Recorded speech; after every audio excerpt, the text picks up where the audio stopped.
सूरदास जी का एक पद और देखते हैं इधर कि सूरदास जी लिखते हैं अपने भ्रमरगीत सार में कि उद्धव यह मन निश्चय जानो। कहते हैं कि उद्धव यह मन निश्चय जानो, मन क्रम बच मैं तुम्हें पठावह, ब्रज को तुरत पलानो। पूरन ब्रह्म सकल अविनाशी, ताके तुम हो ज्ञाता। रेख न रूप जाति कुल नाही, जाके नहीं पितु माता। यह मत दे गोपिन कह आवहूँ, विरह नदी में भाषती। सूर तुरत यह जाए कहो, तुम ब्रह्म बिना नहीं असाती। सूर तुरत यह जाए कहो, तुम ब्रह्म बिना नहीं आसती। बड़ा एक सुंदर समायोजन किया है शब्दों का, बहुत बेहतर पद समायोजन है।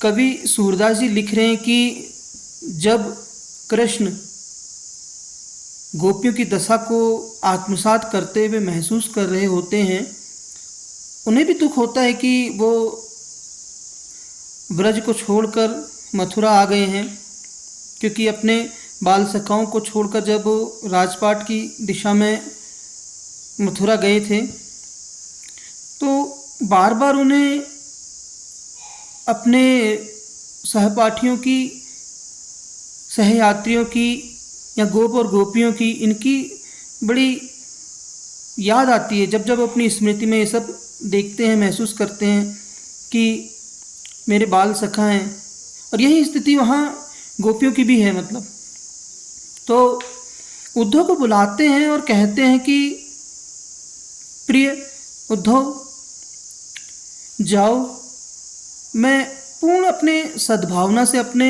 हृदय की अतल सच्ची गहराइयों से यह आपको बोल रहा हूँ, आपसे निवेदन कर रहा हूँ कि उद्धव यह मन निश्चय जानो। मतलब मैं अपने पूरे सद्भावना से, अपने मन भाव से यह तुम निश्चय जानो उद्धव, मैं ये बात आपको अपने हृदय की बोल रहा हूँ। आप मेरे बड़े प्रिय हैं और ज्ञानी हैं, ज्ञान योग के बड़े उद्भट विद्वान हैं, तो कृपया करके जाओ, थोड़ा अपने ज्ञान की जो गंगा है उसकी चंद बूंदों को उन गोपियों को भी अभिसिंचित करके उन्हें अनुग्रहित करो। कहते हैं कि उद्धव यह मन निश्चय जानो, मन क्रम बच मैं तुम्हें पठावह, ब्रज को तुरत पलानो। मैं अपने मन की जो भी सद्भावना है या हृदय की अतल गहराइयों से मैं आपको बोल रहा हूँ कि कृपया करके आप जाओ और ब्रज में तुरंत जाओ, अब देर न करूँ। पूर्ण ब्रह्म सकल अविनाशी, ताके तुम हो ज्ञाता। आप संपूर्ण ब्रह्म के आप ज्ञाता हैं और सकल अविनाशी हैं, और इतने बड़े ज्ञाता, इतने बड़े ज्ञान के उद्भट विद्वान हैं आप अगर जाएंगे तो उनको अपना ज्ञान देंगे तो कहीं ना कहीं उस ज्ञान गंगा से जो अमृत की जो बूंदें निकलेंगी, उस अमृत की बूंदों से उन गोपियों की जो विरह स्थिति है, जो विरह गंगा में वो समा रही है, उनका कुछ कल्याण हो जाएगा। कि रेख न रूप जाति कुल नाही, जाके नहीं पिता पितु माता। मतलब कहने का मतलब है कि आपका जो ये ज्ञान है, ये निर्गुण ज्ञान है, जो ब्रह्म ज्ञान है जो आपने प्राप्त किया है, न इसका कोई रूप है, न जाति है, न कुल है, न धर्म है, एक न माता है। आप तो इतने परम ज्ञानी हैं, आपके इस ज्ञान से अगर गोपियों को यह ज्ञान मिल जाए तो उनकी जो मनोदशा है, जो उनकी विरह की स्थिति है, विरह की स्थिति उनकी थोड़ा सा शांत हो जाएगी। आगे कहते हैं सूरदास जी की यह मत दे गोपिन कह आवहूँ, यह मत दे गोपिन कह आवहूँ, विरह नदी में भाषती। वो जो गोपियाँ हैं, जो ब्रज प्रदेश में है जो गोपियाँ, वह क्या है कि एक दुख के, एक विरह के सागर में घिरी हुई हैं। उस दुख और विरह का जो उनका एक मनोदशा भरी पड़ी है, उस मनोदशा से वो बाहर आ जाएंगे अगर आप उनको ये ज्ञान